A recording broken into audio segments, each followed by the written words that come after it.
안녕하세요. 사랑하는 성도님, 영혼의 샘을 은혜의 자리 오심을 축복합니다.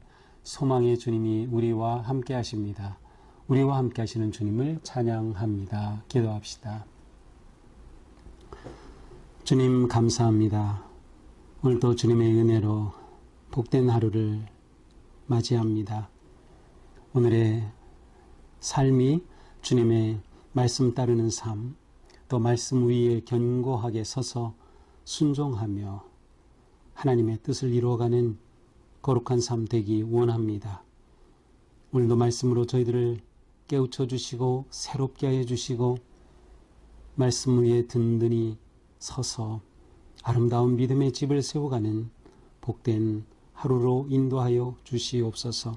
성령님께서 저희들을 깨우쳐 주시고 인도하여 주시고 지혜와 명철로 새롭게 하여 주시옵소서. 예수님 이름으로 기도합니다. 아멘. 오늘 말씀은 예레미야 50장 21절에서 32절입니다. 이는 여호와의 말씀이니라. 너희는 올라가서 무라다임의 땅을 치며 북곳의 주민을 쳐서 진멸하되 내가 너희에게 명령한 대로 다 하라. 그 땅에 싸움의 소리와 큰 파멸이 있으리라. 온 세계의 망치가 어찌 그리 꺾여 부러졌는고, 바벨론이 어찌 그리 나라들 가운데 황무지가 되었는고. 바빌론아, 내가 너를 잡으려고 올무를 놓았더니 내가 깨닫지 못하여 걸렸고 내가 여호와와 싸웠으므로 발각되어 잡혔도다. 여호와께서 그의 병기창을 열고 분노의 무기를 꺼내면 주 만군의 여호와께서 갈대아 사람의 땅에 행할 일이 있음이라. 먼 곳에 있는 너희는 와서 그를 치고 그의 곳간을 열고 그것을 곡식더미처럼 쌓아올려라. 그를 진멸하고 남기지 말라. 그는 황소를 다 죽이라. 그를 도살하려 내려보내라. 그들에게 화 있도다. 그들의 날 그 벌 받는 때가 이르렀음이로다. 바빌론 땅에서 도피한 자의 소리여, 시온에서 우리 하나님 여호와의 보복하시는 것, 그의 성전에 보복하시는 것을 선포하는 소리도다. 활 쏘는 자를 바빌론에 소집하라. 활을 당기는 자여, 그 사면으로 진을 쳐서 피하는 자가 없게 하라. 그가 일한 대로 갚고 그가 행한 대로 그에게 갚으라. 그가 이스라엘의 거룩한 자 여호와를 향하여 교만하였습니다.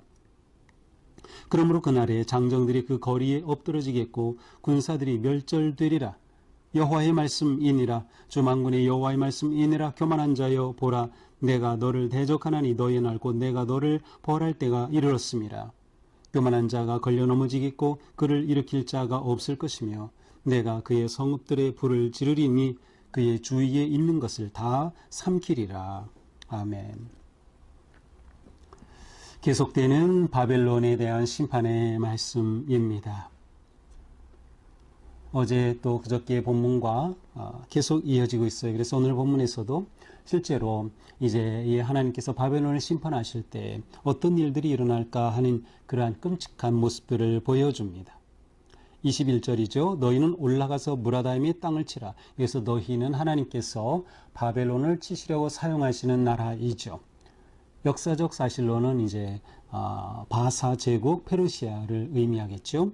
너희는 올라가서 무라다임 땅을 쳐라. 무라다임은 바벨론 남부 지역의 한 곳입니다. 또 북곳의 주민을 치라. 북곳 역시 티그리스강 동쪽 평원이는 그런 아람 종족들로 구성되어 있는 그러한 곳이에요. 그래서 북곳의 주민, 북곳이 지명처럼 되어 있지만 또한 그곳에 사는 주민들, 사람들을 칭하는 그런 단어이기도 합니다. 그래서 주민을 쳐서 진멸하되, 결국 무라다임과 북곳은 특정한 지명이지만 결국 바벨론을 향한 그러한 주님의 심판의 말씀인 거죠. 그래서 너희는 올라갔어. 바사 제국에게 말하는 것이죠. 그 주민을 쳐라, 진멸하라. 너희가 너에게 명령한 대로 다 하라. 이렇게 하나님이 명령형으로 나타나셔요. 결국 이 모든 역사적인 그러한 사건들이 하나님이 주도하신, 하나님이 계획하신, 하나님이 심판하시는 것임을 분명하게 보여주는 것이죠. 그 땅에 싸움의 소리와 큰 파멸이 있으리라. 그렇죠. 이렇게 될 때 그 바벨론에는 전쟁의 큰 소리가, 그리고 큰 멸망, 결국 바벨론의 멸망이 다가온다라는 말씀이에요. 온 세계의 망치가 어찌 그리 꺾여 부서졌는고. 온 세계의 망치는 뭐예요? 이렇게 무엇인가를 쳐서 깨뜨릴 수도 있고 깊이 박을 수도 있고 굉장히 강한 어떤 그 힘을 상징하죠. 망치를 들고 있다 하는 것은 무엇인가 어떤 그 노동자의 모습을 나타내기도 하고요. 여기서 온 세계의 망치, 바로 바벨론을 가리키는 말이에요. 온 세계의 망치로서 그렇게 영향력을 행하고 큰 힘을 가졌던 그 바벨론이 어찌 그리 꺾여 부서졌는고. 바벨론이 어찌 그 나라들 가운데 황무지가 되었는고. 그렇습니다. 하나님이 심판하실 때 그 강한 힘을 가지고 있던 망치와 같던 그 나라는 꺾이고 부서지고 황무지가 되는 그러한 패망의 길이 다가옴을 말씀하는 거예요. 바빌론아, 내가 너를 잡으려고 올무를 놓았더니 네가 깨닫지 못하고 걸렸고. 하나님께서 올무를 놓으셨다. 재미있는 표현이죠. 바빌론을 심판하시려고 올무를 놓으셨어요. 왜 바벨론을 심판해요? 오늘 본문에서는 교만이 가장 크게 나오는데 그들이 하나님을 배반한 것이죠. 아니면 하나님을 대적한 것이에요. 뒤에 나오는 것처럼. 그래서 그들이 하나님이 놓은 올무를 깨닫지 못해요. 네가 여호와와 싸웠으므로 발각되어 잡혔도다. 여호와와 싸웠다. 여호와와 대항하는 거야. 하나님 앞에서 순종이 아니라 하나님 앞에 대항하는, 하나님 앞에 맞서는 그들의 그 교만함에 대해서 하나님께서 그들을 치시기 위해 놓은 올무에 그들은 꼼짝없이 걸려들고 만 것이에요. 그들은 피할 수 없게 된 것이죠. 이렇게 될 때 여호와께서 병기창을 열고 하나님께서 준비하신 그러한 무기 창고를 열어서 분노의 무기를 꺼낸다. 그래서 분노의 무기는 바로 바벨론을 공격하고 무너뜨린 페르시아를 의미하겠죠. 그 분노의 무기를 꺼내요. 그렇게 꺼낸 것은 만군의 여호와께서 갈대아 사람의 땅에 행할 일이 있다. 갈대아 땅 곧 바벨론에 행할 일이 있다. 그 행할 일은 곧 그들을 심판하고 멸절하고 그들이 완전히 황폐하게 되는 그 일이 있기 때문이라는 거죠. 먼 곳에 있는 너희는 와서 그를 치고, 먼 곳에 있는, 그래서 이제 먼 곳이라고 되어 있지만 혹은 또 북쪽에서 내려오는 이런 표현을 썼었죠. 바로 바사 제국을 말하는 것이죠. 그곳에 있는 너희는 와서 이 바벨론을 치고 바벨론의 곳간을 열고 또 그것을 곡식덩어리처럼 쌓아라. 그것은 곧 그들이 바벨론과 싸워 쳐서 이긴 전리품을 의미해요. 전리품을 그렇게 높이 쌓아 올려라. 하나도 남기지 말고 다 진멸해라. 바벨론에 대한 하나님의 심판입니다. 또한 황소를 다 죽이라. 황소, 그러면 진짜 소를 말하는가? 세번역에 보니까 이것은 황소 같은 자들, 그러니까 아주 강한 그러한 자랑하던 그들의 모습을 말해요. 그래서 황소 같은 자들 다 죽여라. 도살하려고 내려보내는 그들에게 화 있다. 하나님의 심판이 그들에게 임한다는 것이죠. 이렇게 될 때 바벨론 땅에서 모든 것들이 황폐하게 됐죠. 이렇게 될 때 어제 본문에서는 뭐 했어요? 그곳에 거주하던 외국에서 잡혀온 자들, 포로된 자들, 그들 다 고향으로 돌아가는 거죠. 바로 이렇게 될 때 28절 시온에서 우리 하나님 여호와의 보복하시는 것, 그의 성전에 보복하시는 것을 선포하는 소리다. 시온에서 포로로 잡혀갔던 하나님의 백성들이 돌아오고 시온에서 하나님의 승리를 선포하는 소리인 것이에요. 여호와의 보복하시는, 왜 보복하셔요? 그들이 하나님 앞에 교만했기 때문이죠. 그들이 하나님 앞에 하나님의 백성인 유다를 쳤을 뿐만 아니라 성전까지 다 허물어 버렸고 회파했기 때문이죠. 그러한 그들을 하나님께서는 남겨두지 않으시는 거예요. 바벨론 땅에서 도피한 자, 바로 이렇게 회복되었을 때 돌아온 주님의 백성들은 시온에서 하나님이 행하신 이 큰 놀라운 일들을 선포하신다라는 말이죠. 활 쏘는 자를 바벨론에 소집하라. 자, 앞에서도 어제 부분에서 활 쏘는 자가 나왔어요. 이 활 쏘는 자, 이 당시 전쟁에서는 굉장히 중요한 자리죠. 아마도 요즘 전쟁과 비교한다면 활 쏘는 자는 요즘에 뭐 포병이나 아니면 뭐 공군이 그 전투기로 날아가서 폭격을 그렇게 하는 것과 같이 그 당시는 활로서 멀리서 이렇게 공격을 하는 그러한 최고의 전력이었어요. 바로 그들을 소집해서 그들이 사명의 진을 쳐고 활로 피하는 자가 없게 하라. 완전히 바벨론을 그렇게 심판하신다. 그가 일한 대로 갚고 행한 대로 갚아라. 바벨론이 행한 죄에 대하여, 바벨론이 행한 교만함에 대하여 하나님께서는 그대로 다 갚아라. 어제 본문에서도 똑같은 표현이 나왔어요. 행한 대로 그에게 갚으시는도다. 오늘도 행한 대로 그에게 갚아라. 왜? 그들이 교만하기 때문이에요. 그래서 29절, 30절, 32절 다 교만이라는 표현이 나오겠어요. 여호와를 향하여 교만하였습니다. 그러므로 이 심판의 날에 장정들 다 거리에 엎드러진다. 군사들 다 멸절되고 말 것이다. 교만한 자여, 보라, 내가 너를 대적하나니 너의 날 곧 내가 너를 보라는 때가 이르렀습니다. 바벨론아, 내가 그렇게 교만했지? 그러나 네 멸망의 날이 다가오고 있다. 그때가 되면 교만한 자가 걸려 넘어지고 앞에서는 올무에 걸려 넘어지고 여기서는 하나님 앞에 무너지는 것이죠.